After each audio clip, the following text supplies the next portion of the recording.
Warahmatullahi wabarakatuh. Saya Muhammad Yufa mempresentasikan materi tentang tokoh-tokoh pembaruan dalam Islam. Latar belakang pembaruan dalam Islam. Latar belakangnya itu untuk menyesuaikan paham keagamaan Islam dalam perkembangan baru yang ditunjukkan oleh kemajuan ilmu pengetahuan dan teknologi. Itu latar belakang dari pembaruan Islam. Nah, ini ada tokoh-tokohnya, tokoh-tokoh dan idenya. Ini ada Muhammad Ali Pasha. Ide dia itu mendirikan sekolah militer, melakukan kegiatan ekspor hasil bumi Mesir ke Eropa, dan mengirim pelajar Mesir belajar ke Prancis. Terus yang kedua ada Jamaluddin Al-Afghani. Dia ide pembaruannya itu menyatukan derajat wanita dan pria. Jadi emansipasi lah, jadi disatukan derajatnya wanita dan pria itu disamakan. Terus Islamisme, yaitu persatuan umat Islam seluruh dunia. Dia menyatukan umat Islam di seluruh dunia. Jadi nggak terpecah belah gitu, jadi bersatu Islamisme.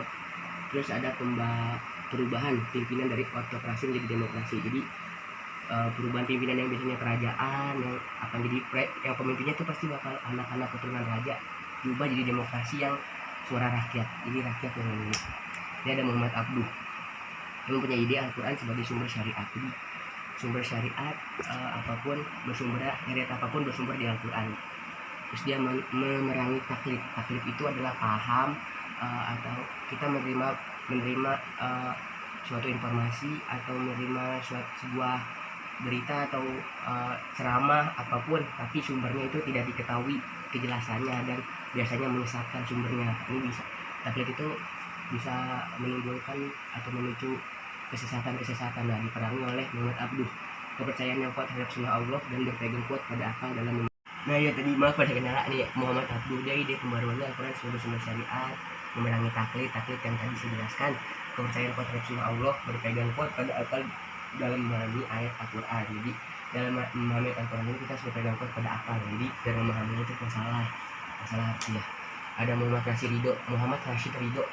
Dia mempunyai ide memasukkan ilmu umum ke dalam lembaga Islam. Itu lembaga Islam itu hanya ilmu Islam saja, dan dia mempunyai ide ilmu umum kayak fisika, matematika seperti itu dan lain-lainnya dimasukkan di lembaga Islam. Nah, dia juga membuat toleransi dalam bermazhab. Jadi walaupun mazhab manapun tetap dihargai, jadi bertoleransi. Terakhir Muhammad Iqbal, dia menetapkan konsep dinamisme Islam. Umat Islam harus membangkitkan kembali tradisi keilmuan. Dia juga ijtihad tidak boleh tertutup. Jadi ijtihad itu hukum Islam. Jadi dia yang memunculkan ide bahwa ijtihad dalam Islam atau hukum Islam itu harus mengikuti perkembangan zaman, tidak boleh tertutup. Dia harus dinamis bergerak sesuai kemajuan zaman. Dia harus semakin maju, jadi semakin pembaruan hukumnya. Intisari hidup adalah gerak. Karenanya Iqbal menyeru agar umat Islam bangun dan menciptakan dunia baru, dan membangkitkan umat Islam untuk bangun dan menciptakan dunia baru. Terima kasih, cukup sekian dari saya Muhammad Yufa dari kelas Basipa 2. Kurang lebihnya mohon maaf. Wassalamualaikum warahmatullahi wabarakatuh.